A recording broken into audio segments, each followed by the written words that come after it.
Political सवाल है ना, इसलिए पॉलिटिकल आंसर दे रहा हूं। This government must go. सब कुछ पार्लियामेंट में बहस तक नहीं हो रही है, ज्वाइंट पार्लियामेंट्री कमेटी नहीं बैठ रही है, एग्जीक्यूटिव ऑर्डर से बहुत सारे काम हो जा रहे हैं। कृषि बिल पे कहां चर्चा हुआ, न्यू एजुकेशन पॉलिसी पे कहां चर्चा हुआ। तो इमीडिएट तो है कि इस सरकार को हराओ, पहले जो सरकार आएगी बाद में देख लेंगे। अभी समाजवादी पार्टी की इस केंद्र में सरकार नहीं है कि बीएसपी की नहीं है, कांग्रेस की नहीं है कि हम उस पर हमला करें। जब सरकार जिसकी होगी उसी पे सवाल पूछेंगे ना। तो बहुत सारे हमारे जितने बार संगठन वाले लोग हैं इससे सवाल नहीं पूछते। अभी तक 1932 में गांधी अम्बेडकर में उलझे हुए, अरे 90 साल हो गया भाई, पानी बहुत निकल चुका है। अभी देश के सामने जो हुकूमत है, एक विशाल राक्षस खड़ा है, बाजारवाद का, पूंजीवाद का और मनुवाद पैकेज में है, दोनों मिक्स हो गया है। वो आपके राजनीतिक शत्रु नहीं है एक नंबर, जो आपके सारे अधिकार बेच के आपको फिर 30-40 साल बाद लैंडलेस मजदूर बना देगा। सारे स्कूल कॉलेज तबाह कर दिया, सब प्राइवेटाइजेशन और 400 से ज्यादा प्राइवेट यूनिवर्सिटीज आ गए। सरकारी यूनिवर्सिटीज में जाकर देखिए, जो 500-200 रुपया फीस लगता था, 28,000-30,000 रुपया फीस लग रहा है। IIM में फीस जाकर देखिए, निफ्ट में जाकर फीस देखिए। भाई मैं एक्टिविस्ट हूं, 3 बच्चों को हमने स्पॉन्सर किया है। कोई लंदन भेजा LLM करने के लिए, कोई जर्मनी भेजा मास्टर्स करने के लिए, एक बच्ची को कलकत्ता भेजा निफ्ट करने के लिए। जब हम अपने स्कॉलर्स थिंक टैंक नहीं बनाएंगे तो इसमें बहस कौन करेगा। अगर प्रेशर ग्रुप हम बनाए रहते, प्रेशर ग्रुप, आरएसएस का है, पार्टी नहीं, पार्टी चलाती है लेकिन वो सामाजिक संगठन है। प्रेशर ग्रुप बिल्डअप किया रहता है स्ट्रांगली, कलेक्टिव, तो हमारे अधिकार बाबा साहब अकेले जो लड़कर देके गए थे, इतने सारे लोग रह के, doctor, engineer, professor, bureaucrat, MLA, MP, minister रह के सारे चले गए।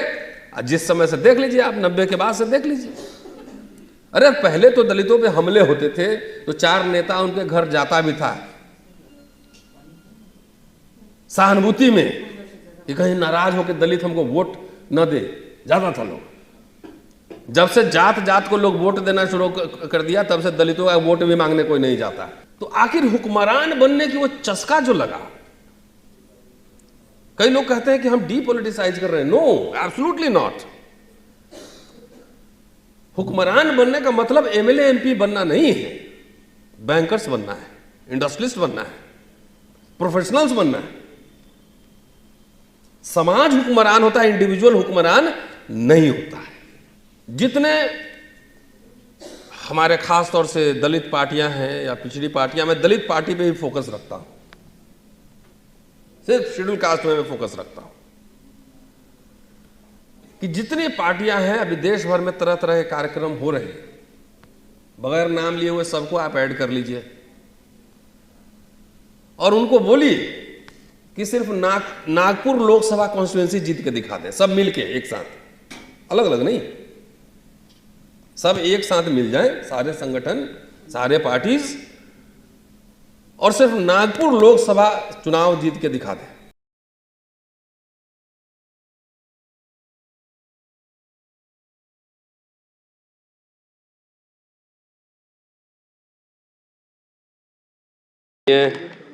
अध्यक्ष जी अदरवीर सिंह साहब, मिश्री लाल जी, प्रोफेसर वर्मा, सम्मानित मंच और सभा में जितने दोस्त उपस्थित हैं, आप सबको जय भीम। और बहुत बहुत बधाई और शुक्रिया। बधाई इसलिए कि विपरीत परिस्थिति है तब भी कार्यक्रम हो रहे हैं, लगातार लोग बात कर रहे हैं, बात रख रहे हैं, कई तरह के सवाल उठाए जा रहे हैं। बहरहाल आज का जो विषय है कि जो संपत्ति, राष्ट्रीय संपत्ति है, उसको नेशनलाइजेशन करना ही एक विकल्प है जिससे कि भारतीय अर्थव्यवस्था को मजबूती दिया जा सके। यही बात है मोर और लेस। मैं न पॉलिटिकल साइंस का छात्र हूँ और न इकोनॉमिक्स का छात्र हूँ, तो मैं इसलिए अपने आप को इतना मतलब काबिल और सक्षम मैं नहीं समझता कि इतने गंभीर विषय पर मैं कोई टिप्पणी कर सकूं। मैं इतिहास का छात्र हूँ, इतिहास पढ़ता हूँ, तो इतिहास के हवाले से जो कुछ हमने पढ़ा लिखा सोचा समझा है उसको आपके सामने रखने की कोशिश करूंगा। और जितना मैं बोलूंगा या बोलने वाला हूं उतना ऑलरेडी अंबेडकरनामा यूट्यूब चैनल पे चढ़ चुका है जो मैं बोलूंगा। मैं समझता हूं कि 20वीं शताब्दी में, आवाज आ रही है पीछे,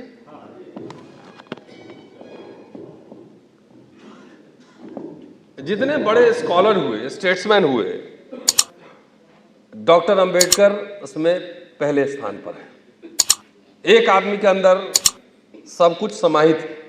हम लोग एक सब्जेक्ट पे पीएचडी करते हैं तो जिंदगी गुजर जाती है उसमें किताब आर्टिकल लिखते लिखते, और doctor Ambedkar economist, historian, social scientist, lawyer, teacher, वकील, वकालत, इंस्टीट्यूशन बिल्डर, पत्रकार, जर्नलिस्ट, जो आपको कहना है आप कह लीजिए, सब कुछ अकेले थे। तो मैं समझता हूं कि जो उन्होंने बात कही और जिस बारे में जो उन्होंने अपनी राय रखी, मैं एक मीडिएटर, एक इतिहास के छात्र होने के नाते उनके विचार को मैं आपके सामने परोस दूंगा अपनी टिप्पणी के साथ। और इसलिए उनके विचारों को स्मरण करना जरूरी है क्योंकि जितना सरकार आजकल उल्टा काम कर रही है उसमें सबसे पहले अंबेडकर साहब का ही नाम ले लेती है। नोटबंदी हुई उस समय ही बाबा साहब का नाम आया। तो मुझे लगता है कि इतिहास के छात्र होने के नाते मैं वो आइडियाज आपके सामने रखूं और अपनी टिप्पणी के साथ कि सरकारें आजकल जो उल्टा पुल्टा काम करती है, बाबा साहब का नाम ले लेती है, उल्टा पुल्टा रेफरेंस देती है। इसलिए अंबेडकरनामा भी चल रहा है कि उसमें सही बात बता दिया जाए कहाँ किस पेज नंबर पर क्या लिखा है। तो इसलिए इस बातचीत में मैं उनके 3 मैनिफेस्टो की चर्चा करूंगा, 2 मैनिफेस्टो और 1 कॉन्स्टिट्यूशन। आप जानते हैं बाबा साहब ने एक स्वतंत्र श्रमिक दल बनाया था, इंडिपेंडेंट लेबर पार्टी, और उसके बाद उन्होंने उनको शेड्यूल कास्ट फेडरेशन बनाया, दूसरा। तीसरा, रिपब्लिकन पार्टी ऑफ इंडिया। बाबा साहब के बाद उस पार्टी के तहत बाबा साहब काम नहीं कर सके, लेकिन शेड्यूल कास्ट फेडरेशन से उन्होंने चुनाव लड़ाए थे। 1951-52 का जो पहला लोकसभा चुनाव था, तो मुझे लगा कि मैं तैयारी करके कहीं जाता हूं, बगैर पढ़े हुए नहीं जाता। तो मुझे लगा कि जब इस तरह की बात है तो जरा देखा जाए, बाबा साहब को जरा पढ़ा जाए कि उनके नज़र में आखिर नेशनल इकोनॉमी और नेचर ऑफ स्टेट किस तरह का होना चाहिए। तो इसलिए मैंने 2 मैनिफेस्टो और एक स्टेट एंड माइनॉरिटीज, एक छोटा सा कॉन्स्टिट्यूशन उन्होंने लिखा था शेड्यूल कास्ट फेडरेशन के बिहाफ पे। उन्होंने कॉन्स्टिट्यूएंट असेंबली में, संविधान सभा में पेश किया था। उसमें भी उनका एक आर्थिक प्रस्ताव था। वो प्रस्ताव हम लोग को जानना चाहिए, समझना चाहिए। जो बातें अभी हो रही हैं, जो विषय है, ऑल्दो कि ये नॉन पॉलिटिकल ऑर्गेनाइजेशन है, लेकिन विषय विशुद्ध रूप से राजनीतिक विषय है, क्योंकि राज सत्ता से जुड़ा हुआ विषय है। इसलिए घोषणा पत्र, बातचीत करना, राजनीतिक बातचीत करना, राजनीतिक सवाल उठाना बेहद ही, निहायत ही जरूरी हो जाता है। दोस्तों, मैं एक एक्टिविस्ट भी हूँ, सोशल पॉलिटिकल एक्टिविस्ट भी हूँ, और मैं एक पॉलिटिकल आदमी हूँ। आई एम नॉट अपॉलिटिकल, मैं नॉन पॉलिटिकल नहीं हूँ, मैं पॉलिटिकल आदमी हूँ। मेरी एक राजनीतिक समझ है। जितने हमारे खास तौर से दलित पार्टियां हैं या पिछड़ी पार्टियां, मैं दलित पार्टी पे ही फोकस रखता हूं, सिर्फ शेड्यूल कास्ट में फोकस रखता हूं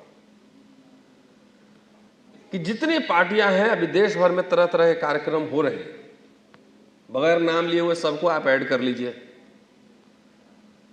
और उनको बोलिए कि सिर्फ नागपुर लोकसभा कॉन्स्टिट्यूएंसी जीत के दिखा दें, सब मिलके एक साथ, अलग अलग नहीं, सब एक साथ मिल जाएं, सारे संगठन, सारे पार्टीज, और सिर्फ नागपुर लोकसभा चुनाव जीत के दिखा दें। क्या लगता है जीत जाएंगे?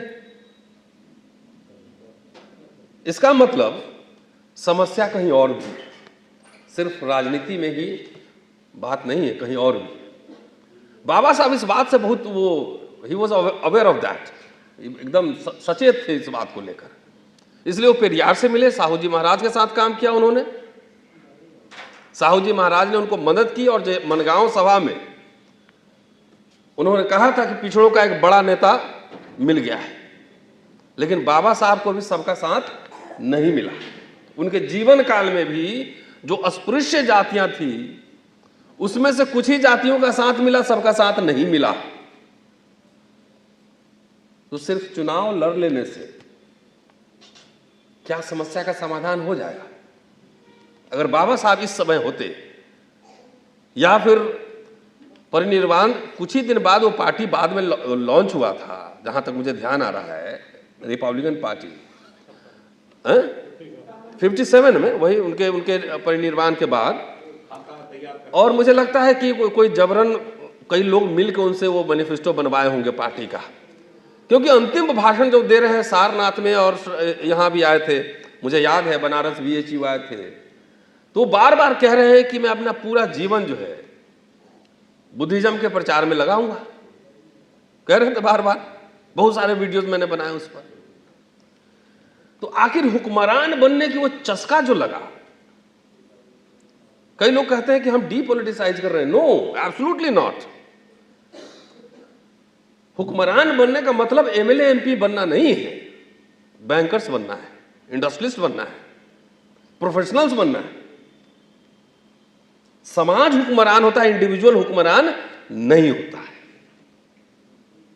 तो राजनीति MLA MP बनने के चक्कर में हमने ना इंस्टीट्यूशन खड़े किए,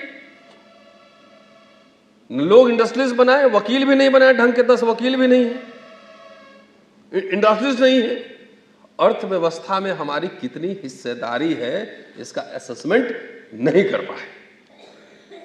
अभी मैं रामलीला ग्राउंड में था, मैं एक सवाल उठा रहा था कि हमारे बहुत सारे संगठन हैं, उनके सिलेबस जो है 1932 में ही अटक गए हैं। 1932 के बाद 90 साल हो गए, पानी बहुत बह चुका है।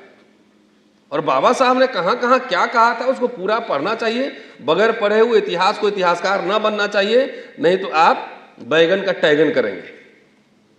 अगर संदर्भ की समझ नहीं है कि किस संदर्भ में क्या कहा जा रहा है, तो समझ लीजिए आप समाज को गुमराह कर रहे हैं। कांग्रेस से तो आजीवन लड़ते रहे डॉक्टर अंबेडकर,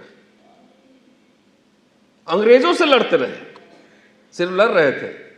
नो, लड़ते थे, दबाव बनाते थे, कुछ कंसेशन समाज के लिए लेते थे। कांग्रेस से लड़े, दबाव बनाए, कुछ कंसेशन समाज के लिए लिए, ये खाली झगड़ा ही कर रहे थे। वो कंसेशंस क्या थे? बाबा साहब लोकसभा चुनाव नहीं जीत पाए, जीते कभी नहीं। जोगेंद्रनाथ मंडल के सहयोग से उधर से आए यहां पे कॉन्स्टिट्यूएंट असेंबली, फिर बाद में कांग्रेस मुंबई प्रोविंस से है, ठीक कह रहा हूं तरवीर जी, कांग्रेस की ओर से आए थे राजेंद्र प्रसाद के रिकमेंडेशन पे, दोबारा जब पार्टीशन के बाद। तो वो चुनाव नहीं जीत पा रहे थे खुद। शेड्यूल कास्ट पूरा और शेड्यूल ट्राइब पूरा पॉपुलेशन एक मिला लीजिए एक साथ, तब भी मुश्किल है कि आप 4 लोकसभा जितवा पाए। इसका मतलब क्या है? राजनीति में समझौते किए जाते हैं। सोशलिस्ट पार्टी से डॉक्टर अंबेडकर का समझौता हुआ था पहले लोकसभा चुनाव में। तो जब तक समझौते नहीं होंगे तब तक एजेंडा सेटिंग नहीं होगा। क्या अमेरिका में ब्लैक्स ने अपनी पार्टी बनाई? लेकिन ब्लैक्स देखिए पूरा हॉलीवुड पे छाया हुआ है, इंडस्ट्री पे छाया हुआ है, स्पोर्ट्स पे छाया हुआ है। वो समाज के लिए हिस्सेदारी की बात करता है। हमारा समाज कुछ शासनकर्ता बनने का मतलब सिर्फ समझ लेता है कि हम मंत्री बन जाएंगे तो शासन चला लेंगे। CA नहीं रहेगा तो मूली चोरी के आरोप में जेल चले जाओगे, चाहे घर बैठे रहोगे CBI और ED के डर से। मैडम तो ब्यूरोक्रेट नहीं है, कैसे लोग डरवाते हैं ब्यूरोक्रेट लोग। तो ये बेसिक फंडामेंटल बात हमें समझ, अगर मुझे अभी मौका मिले, although I am a political activist, लेकिन मैं चुनाव नहीं लड़के ये समाज को खड़ा करेंगे। आप बोलेंगे समाज के हिस्सेदारी में क्या आप बनाएंगे, पॉलिसी में क्या लाएंगे, मैनिफेस्टो में क्या लाएंगे, ये हमें बताइए। अगर प्रेशर ग्रुप हम बनाए रहते, प्रेशर ग्रुप, RSS का है, पार्टी नहीं, पार्टी चलाती है लेकिन वो सामाजिक संगठन है। प्रेशर ग्रुप बिल्डअप किया रहता है स्ट्रांगली कलेक्टिव, तो हमारे अधिकार बाबा साहब अकेले जो लड़कर देके गए थे, इतने सारे लोग रह के doctor, engineer, professor, bureaucrat, MLA MP minister रह के सारे चले गए। जिस समय से देख लीजिए आप, 90 के बाद से देख लीजिए, अरे पहले तो दलितों पे हमले होते थे तो 4 नेता उनके घर जाता भी था सहानुभूति में कि कहीं नाराज होकर दलित हमको वोट न दे, जाता था लोग। जब से जात जात को लोग वोट देना शुरू कर दिया तब से दलितों का वोट भी मांगने कोई नहीं जाता। जाता है कोई मांगने? कोई नहीं जाता मांगने। बोलता तुम अपना वोट अपना दे लो, हम अपना अपना देख लेंगे। तो इसीलिए सारे अधिकार खत्म हो गए और किसी पार्टी के पास कोई एजेंडा मैनिफेस्टो नहीं है। जो डॉक्टर अंबेडकर के नाम पे जो लोग राजनीति कर रहे हैं उनसे पूछा जाना चाहिए कि इंडिपेंडेंट लेबर पार्टी के मैनिफेस्टो आपने पढ़े हैं? स्टेट एंड माइनॉरिटी आपने पढ़े हैं? शेड्यूल कास्ट फेडरेशन का कॉन्स्टिट्यूशन और मैनिफेस्टो आपने पढ़ा है? तो नो, भारत का संविधान ही हमारा मैनिफेस्टो है, ऐसे थोड़ी होता है। तो doctor Ambedkar schedule caste federation का मैनिफेस्टो क्यों निकाल रहे थे? संविधान तो लागू हो चुका था। तो साथियों, ये सवाल नेताओं से पूछिए, समाज को जागृत करना, समाज की अपेक्षाओं पे खड़े उतरना, ये ज्यादा महत्वपूर्ण काम है। कुछ पॉइंट्स अब हाइलाइट्स में बताता हूं क्योंकि समय कम है। सबसे पहले आते हैं इंडिपेंडेंट लेबर पार्टी का जो मैनिफेस्टो है, उसमें डॉक्टर अंबेडकर क्या लिख रहे हैं। स्वतंत्र श्रमिक दल लिखते हैं कि दल भूमि बंधक बैंक, कृषि उत्पादक सहकारी समितियां और मार्केटिंग समितियां स्थापित करने का जिम्मा लेगा ताकि जो एग्रीकल्चरल प्रोडक्टिविटी है, कृषि उत्पादकता है, उसको बढ़ाया जा सके। दूसरी बात कह रहे हैं कि दल सोचता है कि जोत विखंडन, जो कि दल की राय में कृषि में पूंजी और खेती की उन्नत पद्धतियों का उपयोग करने में भारी रुकावटें हैं, इसलिए यह किसानों की गरीबी का मूल कारण है। जोत विखंडन, छोटे छोटे प्लॉट्स। आगे लिख रहे हैं कि जनसंख्या को लेकर बहुत चिंतित है कि जो हमारी बेकारी है उसका कारण जनसंख्या की वृद्धि।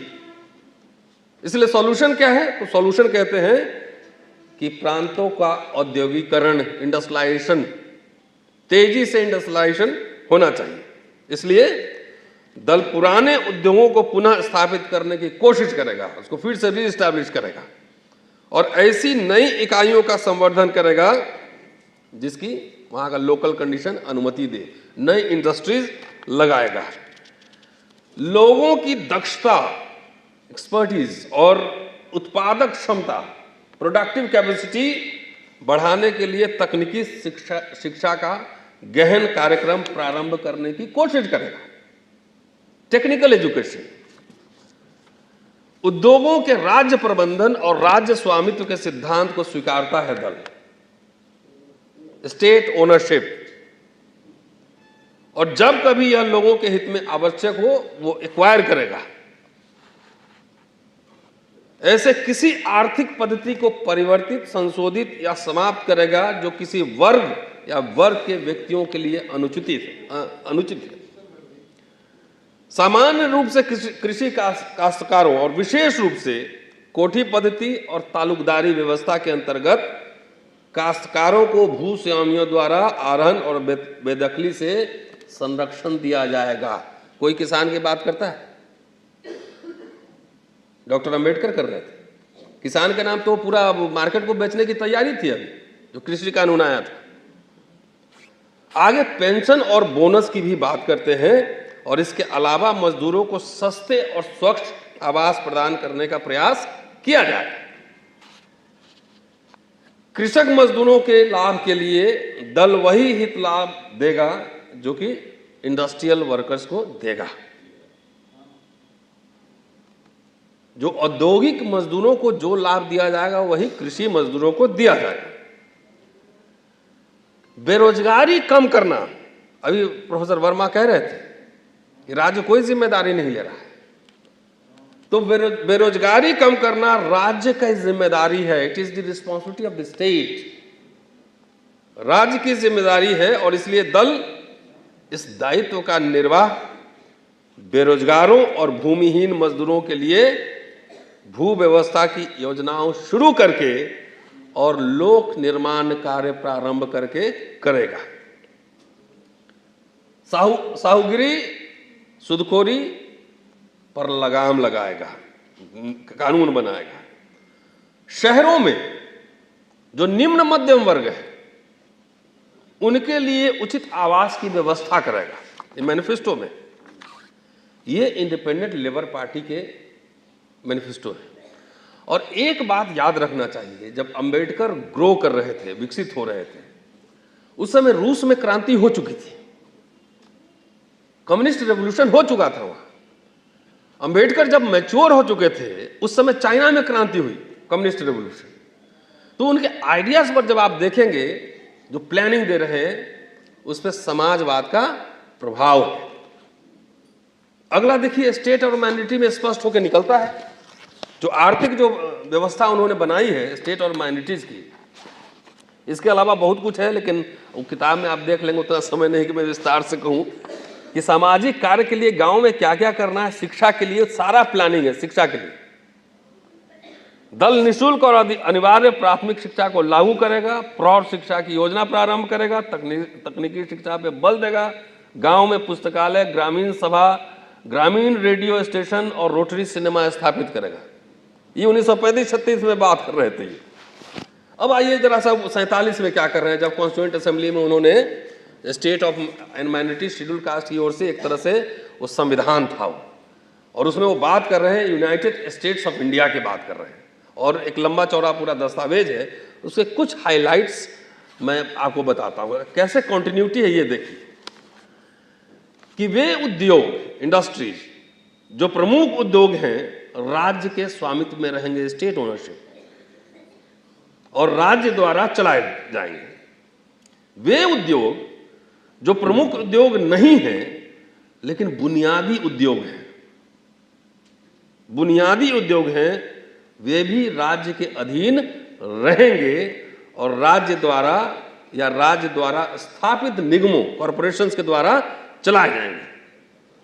बीमा, इंश्योरेंस, आजकल बीमा भी बेचने की तैयारी कर रहा है सरकार, प्राइवेट प्लेयर्स ला रहा है।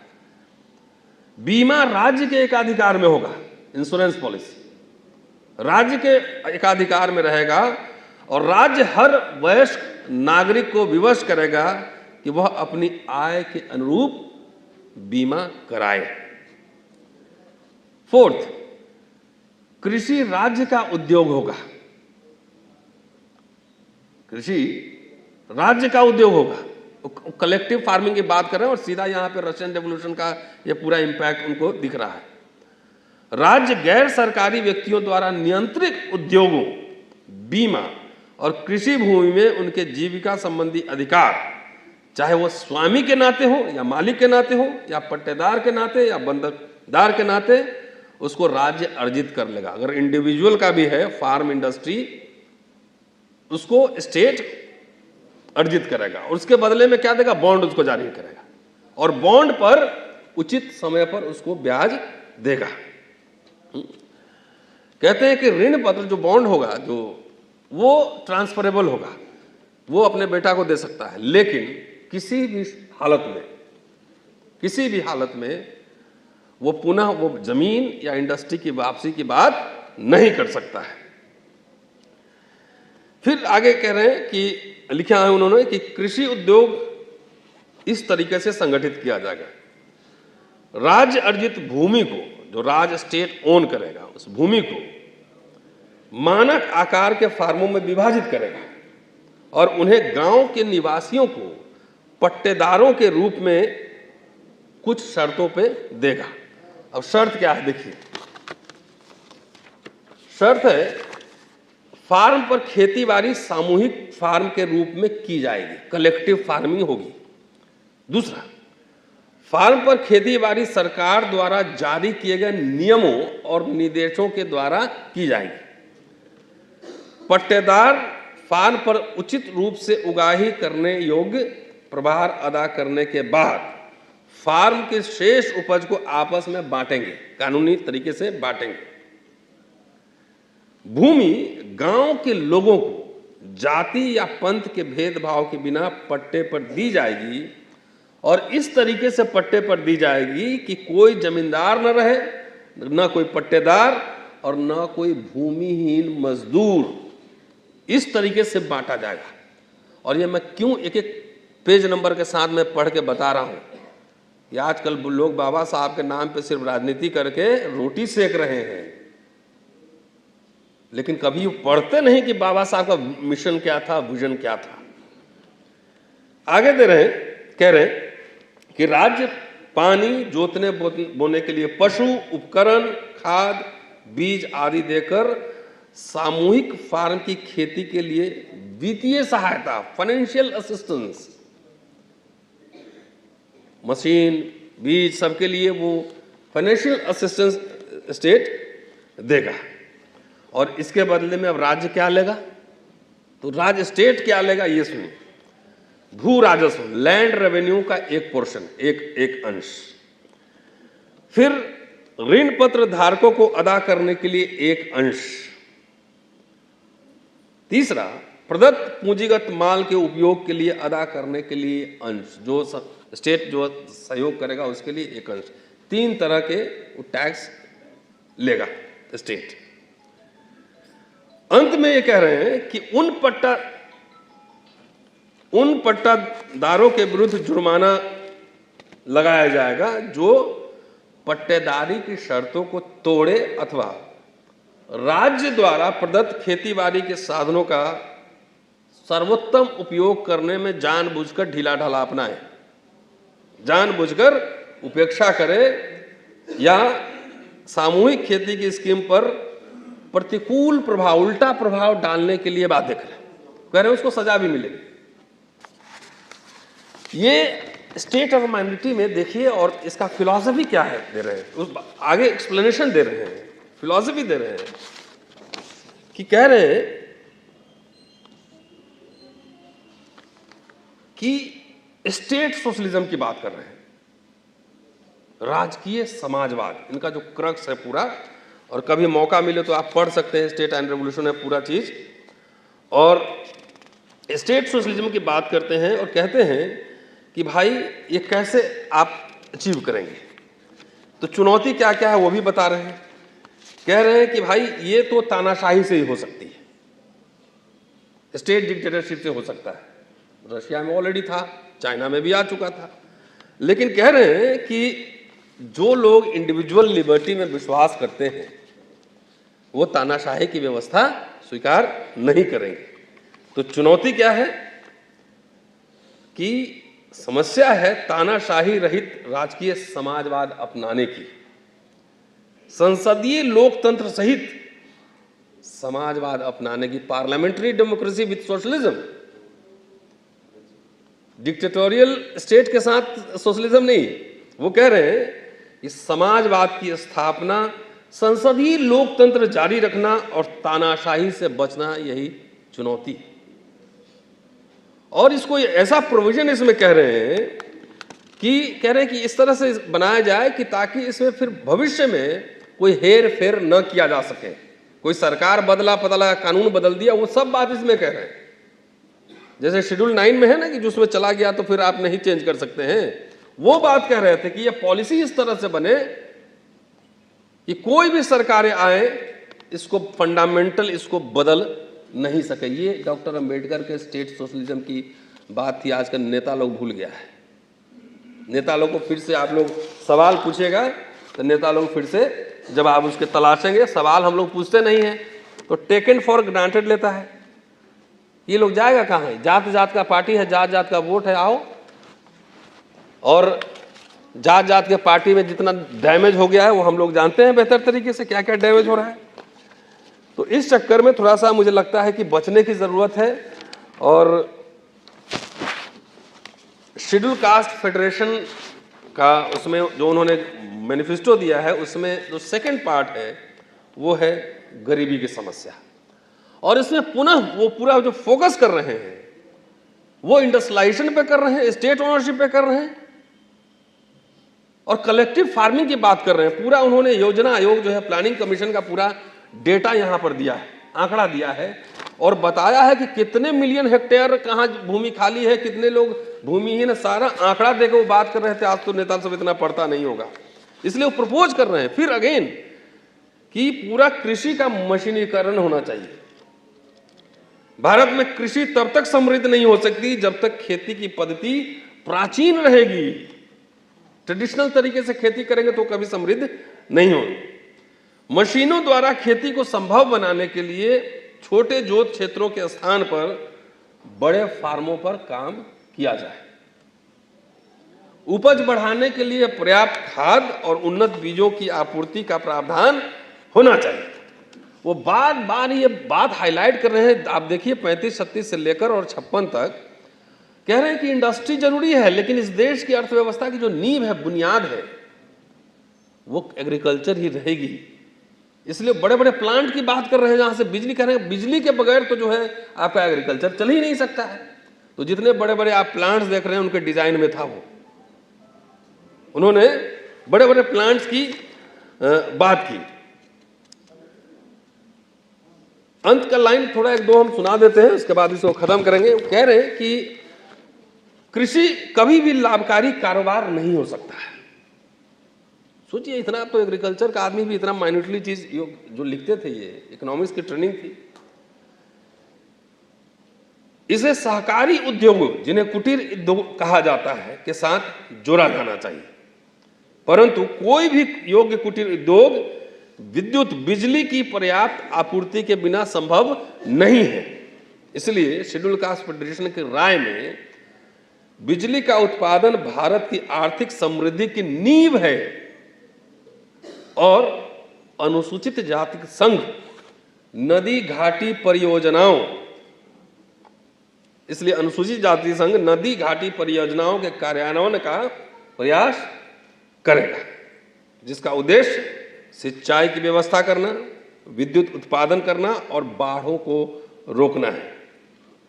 जिस प्रकार भूमि की उपेक्षा हुई है, उसी प्रकार भूमिहीन मजदूरों की भी उपेक्षा हुई। संघ बिना जुताई वाले भूमि या खेती योग्य भूमि से भूमिहीनों को भूमि आवंटित करेगा। दोस्तों, बहुत लंबा चौड़ा पेज है, इतना तो मतलब संभव नहीं बोलना, लेकिन क्रक्स जो मैटर है मैंने आपको बताई कि डॉक्टर अंबेडकर के नाम पे हर पार्टी राजनीति करती है, लेकिन कभी उनके आर्थिक दर्शन को, किस तरह का वो स्टेट चाहते थे, वो कभी उस पर चर्चा नहीं करती है। और सबसे इंपॉर्टेंट बात है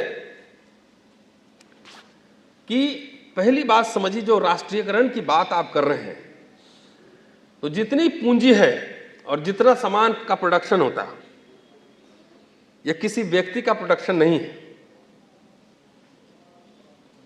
ये समाज जो काम करता है, समाज जो सरप्लस, जो टाइम से काम करता है सरप्लस, उससे सरप्लस बनता है। तो जो अरबपति, अडानी, अंबानी जैसे लोग बने हुए हैं, वो खुद फैक्ट्री में काम नहीं करते। जो मजदूर, जो उनके वर्कर्स काम करते हैं। तो इसलिए जो सरप्लस है, जो अधिशेष है, वो अधिशेष इंडिविजुअल नहीं, सामूहिक होना चाहिए। Basic crux of the matter यही है, मूल बात यही है। अभी क्या हो रहा है ना, कलेक्टिव प्रोडक्शन हो रहा है और इंडिविजुअल एप्रोप्रिएशन हो रहा है। पूरा समाज काम कर रहा है और एक व्यक्ति उसका लाभ ले रहा है। यही बात है ना मोटा मोटी। बड़े बड़े पूंजीपति, उद्योगपति, मिनिमम वेज भी नहीं मिलता है। अब मोदी साहब जो कहते हैं कि 70 साल में क्या हुआ, कुछ लोगों को तो 14 में आजादी मिली, कुछ लोगों को तो 14 में मिली। तो मोदी सरकार जो कह रही है कि क्या हुआ 70 साल में, तो जो बेच रहा है वो आरएसएस बनाया था क्या? ये तो उनको बताना चाहिए कि जो बेचा जा रहा है। I am not supporter of Congress और any party, I am a historian by profession. मैं अपनी ट्रेनिंग में, इतिहास की एक ट्रेनिंग, इसलिए मैं समीक्षा करता हूं। जो नेहरूवियन जो सोशलिज्म जो विजन था, आप पार्लियामेंट का कैरेक्टर उठा के देखें जब आजादी के बाद, तो जितने लोग, ज्यादातर लोग जो पार्लियामेंट के अंदर थे, वो सब वेस्टर्न एजुकेटेड, ज्यादा अंग्रेजी पढ़े हुए, इंग्लैंड, जर्मनी, अमेरिका सब जगह से पढ़ के आए हुए लोग थे। तो उनके ऊपर जो प्रभाव था वो वेस्टर्न लिबरलिज्म का, लिबरल डेमोक्रेसी का, वेलफेयर स्टेट का, सोशलिज्म का इंपैक्ट था। इसलिए तमाम डिफरेंसेस के बावजूद सब लोग को ये जहन में था कि हम एक सोशलिस्ट पैटर्न पे वेलफेयर स्टेट बनाएंगे। अंबेडकर और जवाहरलाल नेहरू के बहुत मतभेद थे, लेकिन दोनों मॉडर्नाइजेशन पे सहमत थे। आज मैं देखता हूं हर जगह, भाई आपके पॉलिटिकल शत्रु कौन है आप पहचानिए। पूरी दलित बैकवर्ड पार्टी अगर इस देश में हुकूमत कर ले, अच्छी बात है, मैनिफेस्टो लेके आओ, करो हुकूमत। और इस सेंस में कह रहा हूं, अब ये बात समझने की है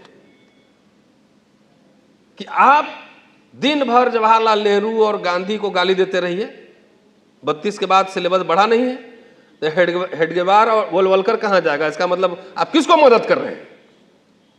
भाई जो रिजर्वेशन मिला, जो प्रमोशन, जो भी आपको शेड्यूल कास्ट का फेलोशिप बना, स्कॉलरशिप मिला, बैंक का नेशनलाइजेशन हुआ, बीमा कंपनियों का नेशनलाइजेशन हुआ, प्रीवी पर्स को खत्म किया गया। प्रीवी पर्स को लागू कौन रखना चाहता था? आरएसएस रखना चाहता था। उस समय आरएसएस ने विरोध किया था गवर्नमेंट का। तो जिस इंस्टीट्यूशन में गैस का एजेंसी मिल रहा था, पेट्रोल पंप एजेंसी मिल रहा था, संस्थानों का जब नेशनलाइजेशन हुआ तो उसका बेनिफिट किसको मिला? उसका बेनिफिट आप लोग को मिला ना, तभी तो कोट और जैकेट पहन पा रहे हैं। तो जिस समय इतना इंडस्ट्रियलाइजेशन हुआ, जिस समय नेशनलाइजेशन हुआ, जिस समय आपको हक मिले, जितना मिले आप लड़के ले लेते, और किसने मना किया था? लेकिन सरकारें कुछ तो काम कर रही थी ना भाई। जब आप परीक्षा देने जाते थे तो आप में से बहुत साथी बैठे होंगे जिनको फ्री का रेल का पास मिलता था। फॉर्म जब भरते थे तो फ्री का फॉर्म भरना होता, कोई फीस नहीं लगता था। आप में से ज्यादातर लोग इस कैटेगरी में होंगे। तो उसको तो आप शत्रु नंबर 1 बनाए हुए हैं। और जो पूरा सामान बेच रहा है, पूरे देश को ही पूरा जितने संसाधन है बेच रहा है, वो आपका शत्रु नंबर 1 नहीं। राजनीति में तो हर समय 2 में से 1 चुनना होता है।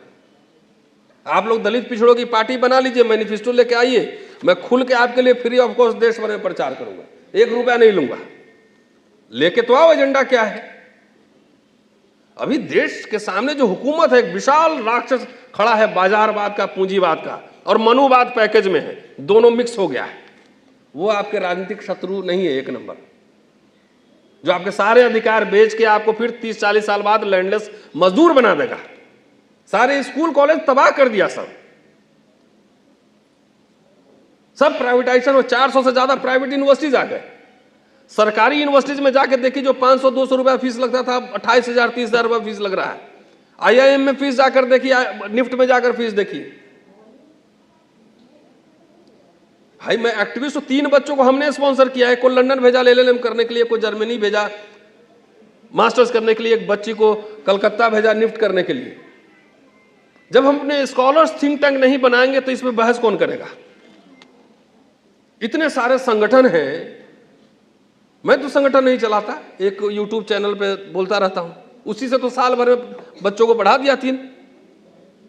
इतने करोड़ों करोड़, कुछ लोग दावा कर रहे हैं कि इतने करोड़ आ रहे हैं मुझे साल के। अरे एक स्कूल तो खोल लेते हैं अंग्रेजी मीडियम का, दलित ट्राइबल बच्चे ही पढ़ते उसमें। 50 साल काम करो, 50 में 20-20 बच्चे भी हर साल ट्रेंड किए तो 50 साल में 100 बच्चे हुए। उसमें से 100 में से अगर 70 भी भाग गया, 30 भी बच गया, तो मिशन मूवमेंट वो चलाएगा, इस पे बहस वो चलाएगा। हमारे पूरे मिशन को जो है ना, कुछ रिटायर्ड हमारे साथी इस उम्र में भी चला रहे हैं। नए बच्चे क्या कर रहे हैं? यूपीएससी के PCS का तैयारी कर रहे हैं। Where is economist? ये संगठनों से जो करोड़ों करोड़ का दावा करते हो, हमारे पास देने के लिए बस यही मिडिल क्लास है, नौकरी पेशा वर्ग है, यही चंदा देता है। और नौकरी खत्म होने जा रही है, इसलिए आप चंदा उंदा भी, आपका सब संगठनों का काम भी बंद हो जाएगा 10-20 साल में।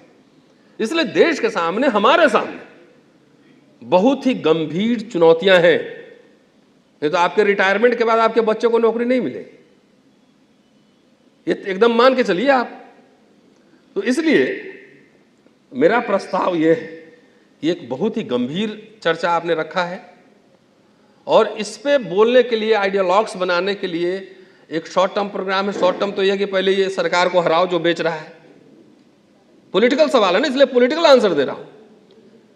This government must go. सब कुछ पार्लियामेंट में बहस तक नहीं हो रही है, ज्वाइंट पार्लियामेंट्री कमेटी नहीं बैठ रही है, एग्जीक्यूटिव ऑर्डर से बहुत सारे काम हो जा रहे हैं। कृषि बिल पे कहां चर्चा हुआ? न्यू एजुकेशन पॉलिसी पे कहां चर्चा हुआ? तो इमीडिएट तो है कि सरकार को हराओ पहले, जो सरकार आएगी बाद में देख लेंगे। अभी समाजवादी पार्टी की इस केंद्र में सरकार नहीं है कि बीएसपी की नहीं है, कांग्रेस की नहीं है कि हम उस पर हमला करें। जब सरकार जिसकी होगी उसी पे सवाल पूछेंगे ना। तो बहुत सारे हमारे जितने बार संगठन वाले लोग हैं इससे सवाल नहीं पूछते। अभी तक 1932 में गांधी अंबेडकर में उलझे हुए हैं। अरे 90 साल हो गया भाई, पानी बहुत निकल चुका है। तो इसलिए राजनीतिक अंबेडकर साहब से ही सीख लीजिए ना कि सबसे लड़ते भी थे और समझौते भी करते थे। तो जो बनाया जिस समय बना, मैं तो था भोपाल में एक बार, दिग्विजय सिंह सीएम थे, दलित एजेंडा पे सेमिनार करवाया था। आज वो सारी बातें सही निकल के आ रही। आपको बिजनेसमैन नहीं बनाना है बच्चों को, तो नौकरियां खत्म हो रही, इसलिए बच्चों को पढ़ाइए। एक तो इमीडिएटली सरकार को हराना है, दूसरा कि बहुत सारे खर्चा कम करके एक स्कूल खोलिए। सब संगठन वाले सब लोग मिशन ही चला रहे हैं, एक स्कूल हमारे पास नहीं है। डीपीएस नहीं बन सकता, इतने दलित बहुजन हम लोग बात कर रहे हैं, माइनॉरिटीज। अंग्रेजी में पढ़ेगा, ऑक्सफोर्ड कैम्ब्रिज भेजेंगे, 10 साल लगेगा, 15 साल इकोनॉमिस्ट पॉलिटिकल साइंटिस्ट बन के आएगा, इंडियन एक्सप्रेस में एडिटोरियल लिखेगा, अंग्रेजी हिंदी में भाषण देगा। ऐसे लीडर न चाहिए। तो अपने बच्चों को ये भी बनाइए। सरकारी नौकरी के चक्कर में रहेंगे, रिटायरमेंट के बाद ही आवाज खुलती है। फिर इंटेलेक्चुअल्स बहुत बड़ी संख्या में इस इतने गंभीर विषय, अब मुझे लगता है कि 20-25 साल में ये सब एक प्योर कैपिटलिज्म आ जाएगा। हमें नए सिरे से लड़ने की जरूरत होगी, इसलिए नए सिरे से लड़ने के लिए बड़ी संख्या में इंटेलेक्चुअल्स की जरूरत होगी। जिसका समाज जागृत होता है ना, शासक समूह वही बनता है। और समाज को जागृत करने के लिए आपको हर समय इंटेलेक्चुअल एक्टिविस्ट की जरूरत होती है। डॉक्टर अंबेडकर को पढ़िए, उनको हाई कोर्ट का जजशिप भी मिल रहा था, उन्होंने छोड़ा। जब शुरू में आए थे तो उनको डिस्ट्रिक्ट जज की नौकरी मिल रही थी, छोड़ा। तो नौकरी के बाहर अब दुनिया तलाशने की कोशिश की जानी चाहिए। और मुझे लगता है कि मैंने तो मेरे 2 बच्चे हैं और मैंने कहा है कि सबसे पहला काम तुम लोगों को करना है कि तुमको नौकरी नहीं करना है। तुम लोग हटो यहां से, सब लोग मिलके, इतनी सी नौकरी है और पूरी ह्यूमन एनर्जी। कोई बच्चा गिटार अच्छा बजा सकता है, कोई आर्टिस्ट बन सकता है। हमारे पास मॉडल क्यों नहीं है, हीरो क्यों नहीं है, आर्टिस्ट क्यों नहीं है? तो जिसके अंदर जो हिडन पोटेंशियल है उसको आप, क्योंकि मैं अनुभव से कह सकता हूं ना, 25 साल में पढ़ा लिया यूनिवर्सिटी में, और जितने हैं मैं लीडर्स हो, ब्यूरोक्रेट्स हो, सबके बच्चे आते हैं तो उसको क्या करना है, जीवन का ड्रीम क्या है, तो यूपीएससी क्लियर करना है। इसके आगे तो आपकी दुनिया ही नहीं बढ़ रही, तो हुक्मरान कैसे बनेंगे? बाबा साहब जब आए थे 1918 से, उन्होंने बोरो कमेटी के सामने साक्ष्य देना शुरू कर दिया था। 25-26 में तो वो एमएलसी बन चुके थे, 27 में वो साइमन कमीशन के सामने साक्ष्य दे रहे थे, 32 में फ्रेंचाइजीज कमेटी के साथ घूम रहे थे, 35 आते आते पार्टी खड़ी कर दी, बहिष्कृत हितकारिणी सभा बनाया, इंस्टीट्यूशंस बनाए, पीपुल्स एजुकेशन सोसाइटी बनाया। ये सवाल उनसे पूछा जाना चाहिए कि बाबा साहब ने जो विरासत आपको दी थी, जो सौंपी थी, वो विरासत आज किस कंडीशन में, ये सवाल पूछना चाहिए। मैं भक्त नहीं हूं, डॉक्टर अंबेडकर को ही पढ़ा हूं। उन्होंने कहा है कि भक्ति तो धर्म में मुक्ति का मार्ग हो सकता है, लेकिन राजनीति में तानाशाही की ओर ले जाने वाला मार्ग। अंबेडकर साहब किसी सीखते नहीं, कितने अखबार निकाले, पत्रिकाएं निकाली, प्रिंटिंग प्रेस खोले, डिप्रेस क्लास इंस्टीट्यूट बनाया। जब गोलमेज में गए थे, राजा महाराजा के खिलाफ बोल रहे थे, उनसे $1300 लेके भी आए, पाउंड, कि डिप्रेस क्लास इंस्टीट्यूट खोलना है हमें, बच्चों के लिए हॉस्टल खोलना है। लीडर जो है ना, लीडर इलेक्शन में नहीं बनते, लीडर गुरुकुल में बनते हैं। तो सरस्वती शिशु मंदिर चल रहा है, वहां लीडर की नर्चरिंग हो रही है, और हम लोग सिर्फ अंत में जाके फसल काटने की तैयारी करते हैं कि पार्टी बना लेंगे, चुनाव लड़ लेंगे तो उससे हो जाएगा, कुछ नहीं होगा। और डॉक्टर अंबेडकर रहते तो अभी यही संदेश देते कि दलितों को कोई पार्टी नहीं बनानी चाहिए, दबाव समूह, प्रेशर ग्रुप बनाना चाहिए और सरकार को झुकाना चाहिए। अपने एजेंडे पे यही सरकार 3 बार झुकी है। आपको याद दिला दूं फिर, SC/ST एक्ट पे रोस्टर का आंदोलन आपको याद होगा, यूनिवर्सिटी वाला आंदोलन हम लोगों ने ही शुरू किया था। भारत सरकार उसमें भी बैकफुट में गई और सुप्रीम कोर्ट के ऑर्डर को निरस्त करना पड़ा। ऑर्डिनेंस लाना पड़ा, और किसान कानून पे 3 बार यही सरकार हारी है। तो जब व्यक्तिगत महत्वाकांक्षाएं, पर्सनल डिजायर हावी होने लगती है तो समाज का काम पीछे चला जाता है। इसलिए जब सेल्फ को आप मिला देंगे समाज में, तो आपकी भी मुक्ति है और समाज की भी मुक्ति है। तो बहुत सारे इंस्पिरेशन वाले लोग घूम रहे हैं, बहुत बड़े बड़े दावे भी हो रहे हैं, लेकिन मैं अल्टीमेटली ये सवाल पूछता हूं कि आखिर what is the real outcome, you tell me. Result अभी क्या है वर्तमान में, कुछ है? बाबा साहब की विरासत, अरे वो तो बुद्धिस्ट बने 56 में, लेकिन उनके बनाए हुए जो संस्थान थे, पौधे थे, वो तो उनके जीवन काल में ही बड़े हो चुके थे। मिलिंद कॉलेज, सिद्धार्थ कॉलेज, आज वो भी जो है ना वह अखाड़ा बना हुआ है। वहां का भी स्टैंडर्ड जाकर देखिए, मैं जाकर वहां देखा हूं, इतना ड्रीम से ऑक्सफोर्ड की तरह डिजाइन कर रहे थे। और जाकर देखिए आज क्या स्थिति है, कितने स्कॉलर इंटेलेक्चुअल्स वहां से निकल रहे हैं, आप जाके पता कर लीजिए। बेसिक लड़ाई संस्थानों की है। जिनके पास स्कूल, कॉलेज, यूनिवर्सिटी, इंस्टीट्यूशन होंगे वही शासक समूह बन सकता है। ये आज मैं आपको दावे के साथ यहाँ कह रहा हूँ, अदरवाइज आप नहीं बन सकते हैं। चाहे जो मर्जी कर लिए, पार्टियां बनी और पार्टियां की आज क्या हालत है देख लीजिए। शुक्रिया।